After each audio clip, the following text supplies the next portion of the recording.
So here we are on day 4 of our Keech fundraising challenge, day 4 or 5. As you can probably see behind us, the weather is much cooler.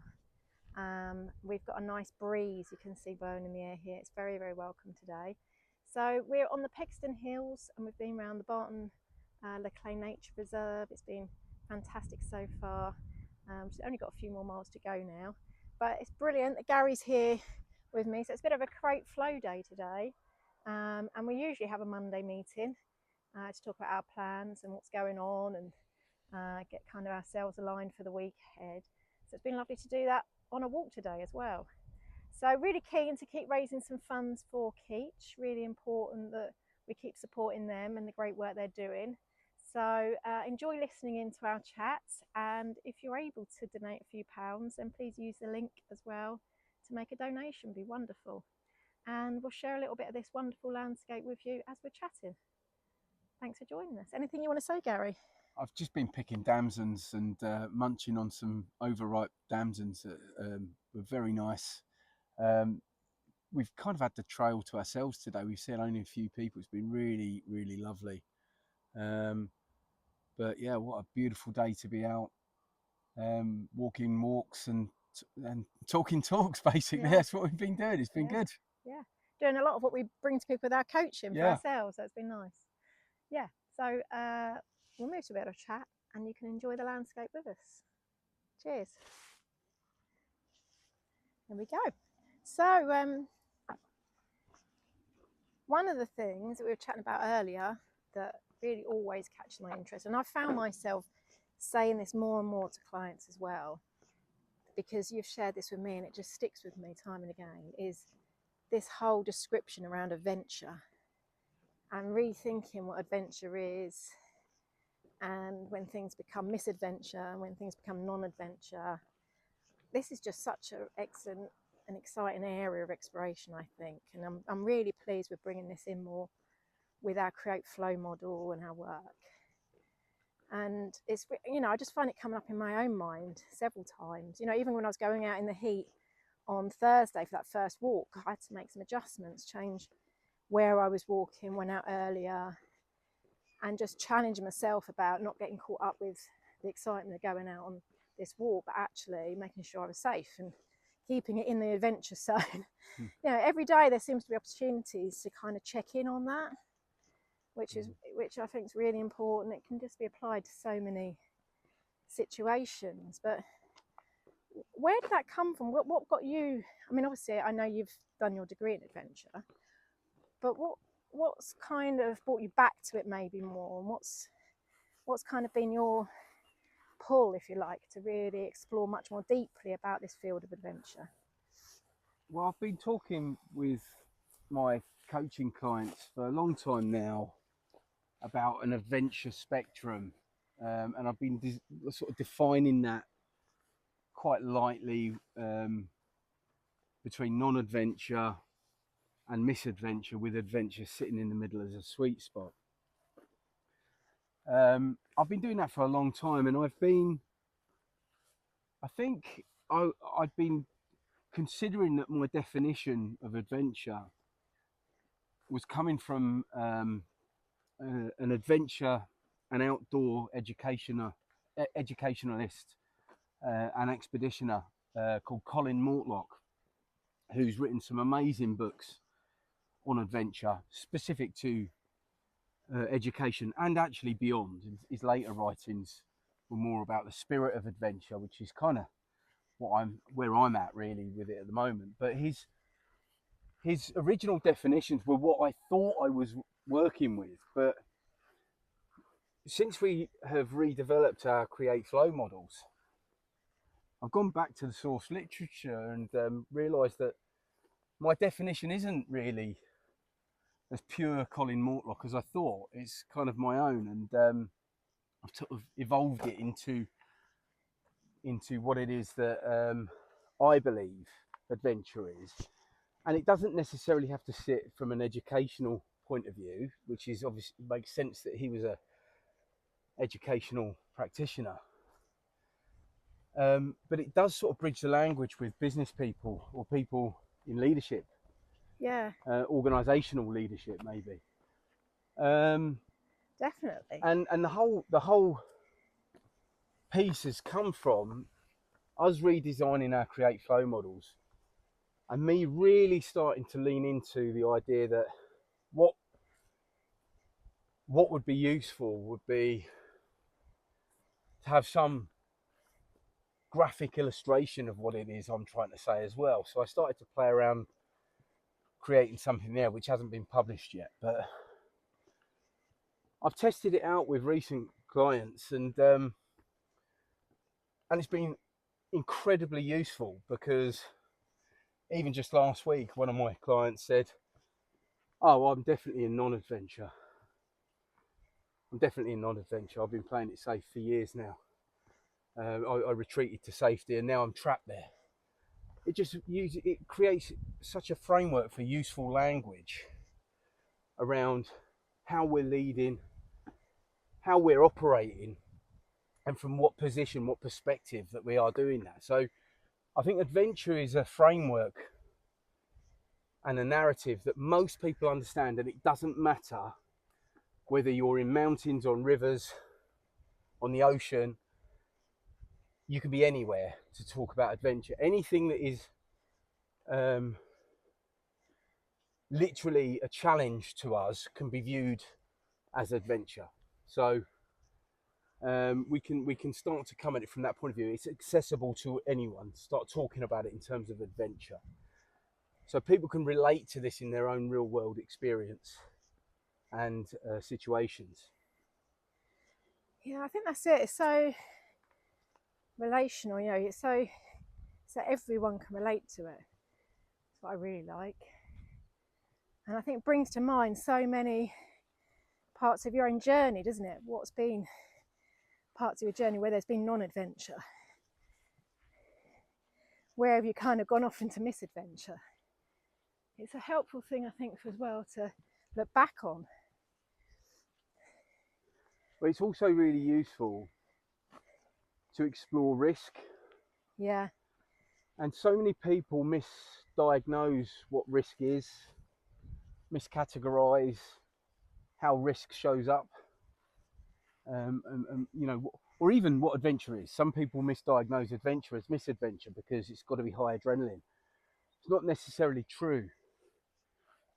And it all comes down to our experience, knowledge, and preparation, which will dictate really how we're showing up.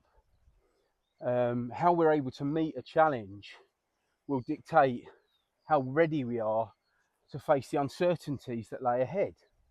So the other part of this adventure narrative is that the world that we're operating in right now is so unpredictable, so uncertain, so much complexity.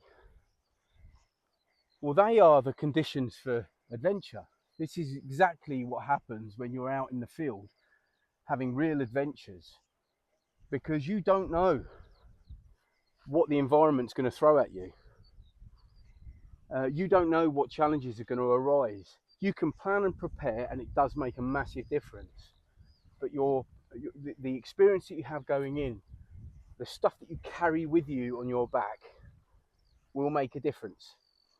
It will help keep you in that adventure sweet spot rather than tip you into that misadventure, where if you go into the misadventure, and a lot of people will recognize this even if they haven't had real adventures, that's really going to tip you into that very reactive state where things suddenly feel way outside your comfort zone, and your awareness narrows in like looking through a keyhole, and you're like the rabbit in the headlights.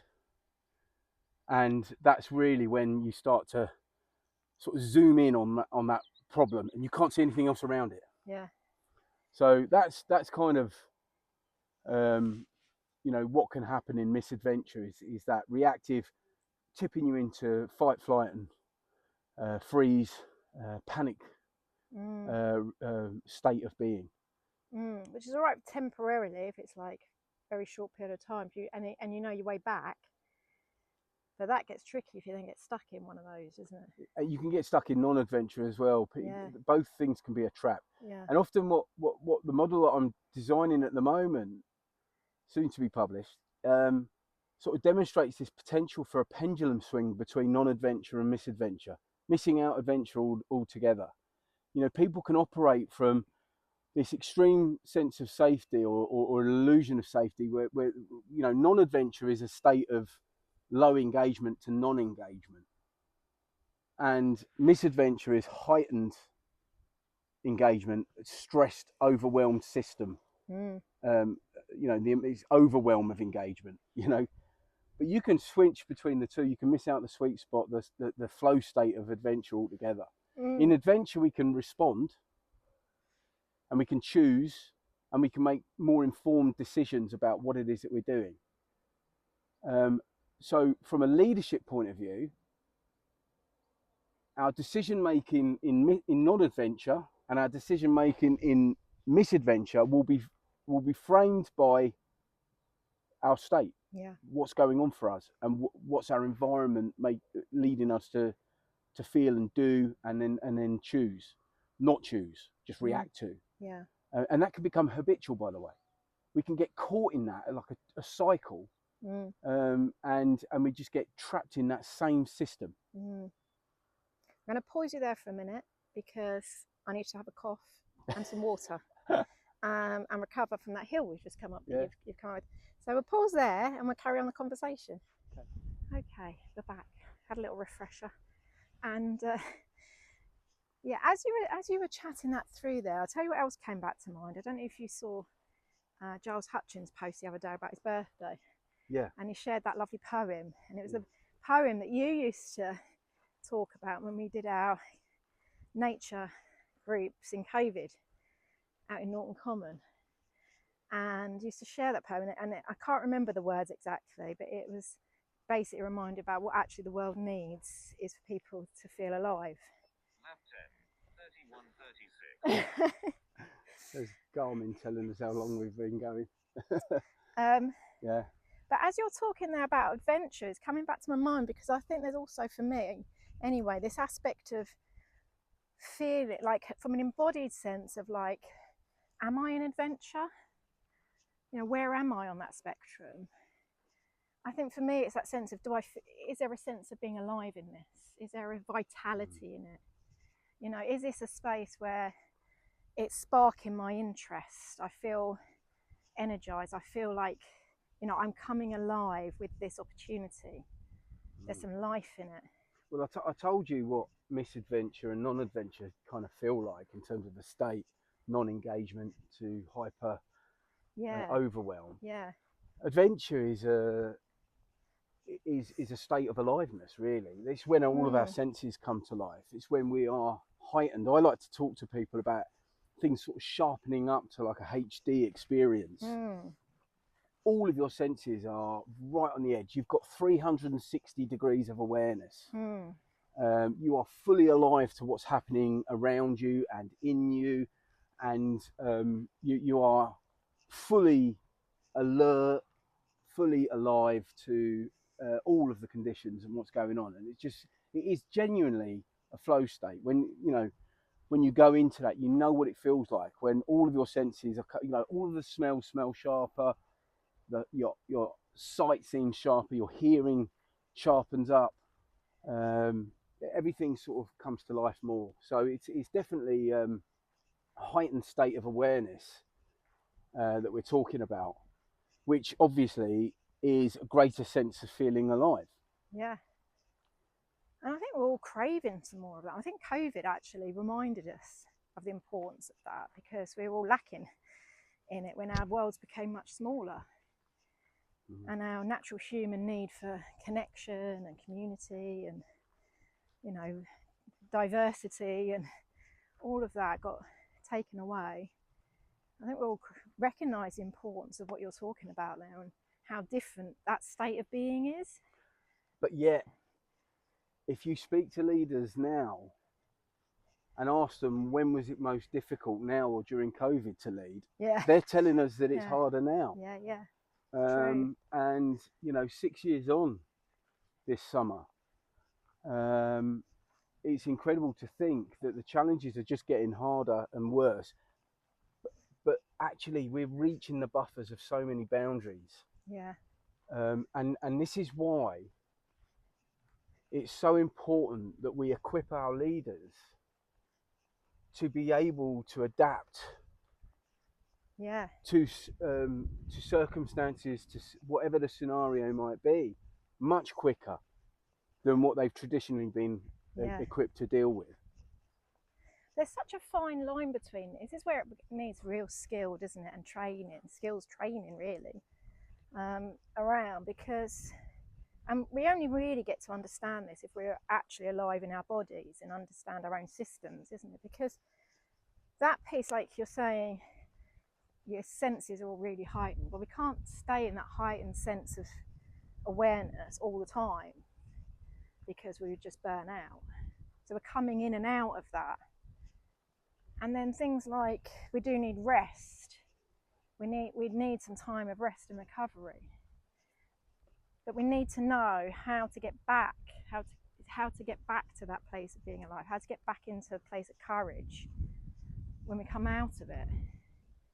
And I think this is part of that adaptation and skills aspect here, because, you know, it's easy to go from, and this reminds me of a conversation in my embodiment circle group last week, easy to go from a state of like reaching for something with aspiration into grasping for something where you then kind of go a bit too far and you're off balance, and that isn't good.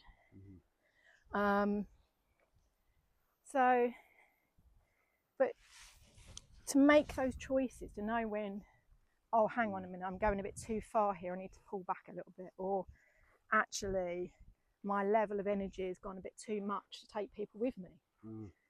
I've gone over a bit excited and actually I've lost people. Or, you know, so that kind of, there's so much skill, isn't there, needed to sustain some kind of optimal state in all of this. And it doesn't come from textbooks or an MBA. Well, we could use different language as well. We could talk about presence and absence. We could talk about how we're showing up in terms of how present we are to what's happening. Non-adventure is very much an absence mode of being. We can miss so much of what's going on, but that could be the place that we retreat to. And it might be important, the autopilot, Pete, that's where we're going to go on autopilot. Autopilot, I remember you telling me years ago when I first ever experienced mindfulness, must have been 12 or 13 years ago with you, Jill, about how important autopilot is to go on. But we can't stay there.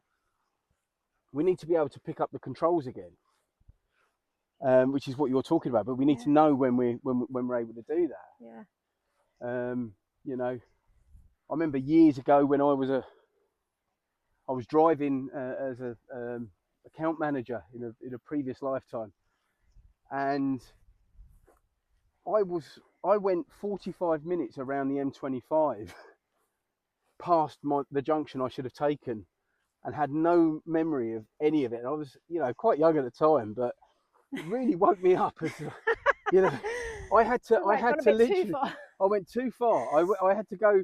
I remember I only realised because I had to go over the Dartford Bridge, and it was too late to not, and I had to pay the toll to go over, and then pay the toll to come back again, and then drive another 45 minutes back to the junction that I needed, because I was exhausted. Yeah. And I was just operating on autopilot, and I wasn't present at all.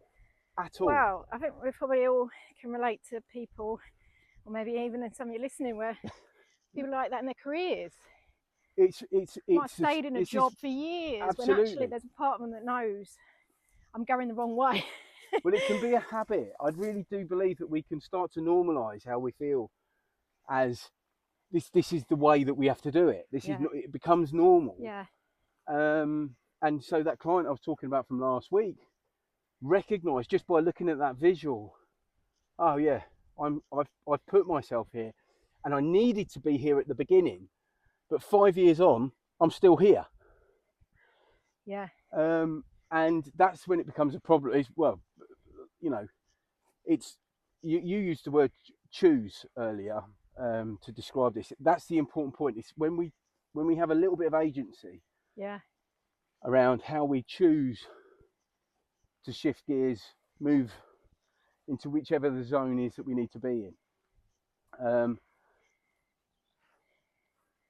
I mean, it's an interesting. It is an interesting dynamic, because again, coming back to risk, a lot of people talk about, oh, you've got to take the risks, you've got to be high risk, and you know, but most people who succeed when they're taking perceived risks, they're not.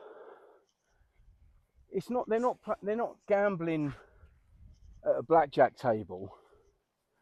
We're talking about very well informed and very well educated decisions that they're making, having observed multiple patterns across whatever it is that the industry is that they're operating in.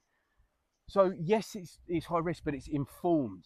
Yeah. We're not talking about the absence of risk in adventure. Yeah. There is risk there. It's just that we're equipped to handle it. Yeah. And adapt to it. Yeah. Absolutely. Yeah. I mean, I think that's kind of a common thread. I don't know about you, in most coaching conversation.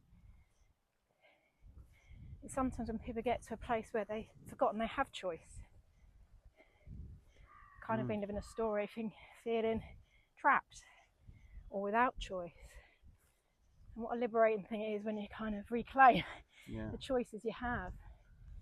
Yeah, where do you have control? Or what is possible. Yeah. Might not be the ideal or the perfect, but and let's not forget what as aspect well of choice is in there. That the system that we're operating in, the world that we're in at the moment, is very much about softening our senses or numbing them, and removing any sense of discomfort.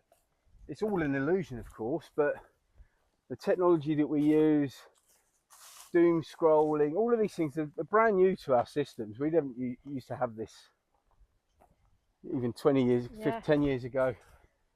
But the reality is, all of this stuff is designed to soften or numb our senses. And so it's no wonder that people are left feeling like they're not alive. Yeah. In sensory overwhelm. In how they're showing up. Yeah. And also that they probably haven't experienced recently a healthy amount of challenge when it comes to managing their comfort and discomfort boundaries. And that is important for us as human beings. We need to be able to sit with discomfort. Yeah. And some of these sort of game built into games is like that dopamine kick, isn't it? Perhaps it built in that you win stuff and you get reward. And so our systems are learning that, but actually it's taking us away from how we actually gain fulfillment rather than those kind of short-term kick rewards. There's a big difference, isn't there? Fulfillment, sustainability, satisfaction, like long-term stuff that really gets to the real outcomes, and these short-term hits of feeling a win. And it's easy to get them confused. Yeah. I'm going to pause us again here because I need to check the map. Check we're going the right direction. Okay, we're back for our final part before we end our walk today. I think we've done about 10 miles, 10 to 11 miles, something like that. It's been good going. It's been a lovely walk. Really nice walk. Yeah. We should mention that it's all for Keech. Importantly. Yes, so for those of you who might not know Keech Hospice, you might have listened into my video yesterday where I was joined by Sarah from Keech.